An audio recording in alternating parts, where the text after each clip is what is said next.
అందరికీ నమస్కారం.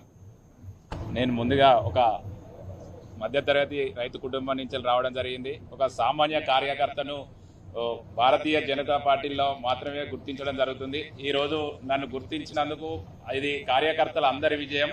ఇది దాదాపు కేంద్ర హోంశాఖ బండి సంజయ్ గారు అన్నగారి ఆశీర్వాదంతో ఈ రోజు కరీంనగర్ కార్పొరేషన్ పైన కాషాయ జెండా ఎగురవేయడం జరిగింది. మేయర్ గా ఈ రోజు ఎన్నుకోవడం జరిగింది వారి ఆశీర్వాదంతో. అలాగే కేంద్ర నాయకత్వ ఆశీర్వాదం, మా కిషన్ రెడ్డి గారు కేంద్ర మంత్రి గారి ఆశీర్వాదంతో, రాష్ట్ర అధ్యక్షులు రామచంద్రరావు గారు, రాష్ట్ర ఉపాధ్యక్షులు, మా జిల్లా అధ్యక్షుల సహకారంతో ఇలా కరీంనగర్ పైన కాషాయ జెండా ఎగురవేయడం జరిగింది.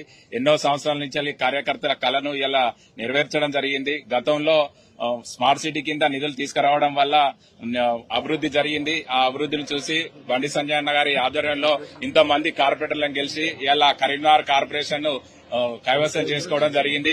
దీన్ని సహకరించిన కరీంనగర్ నగర ప్రజలందరికీ ధన్యవాదాలు తెలియజేస్తున్నాను. అలాగే దీనికి కష్టపడ్డ కార్యకర్తలందరికీ మరొకసారి ధన్యవాదాలు తెలియజేస్తున్నాను. జై హింద్, జై శ్రీరామ్.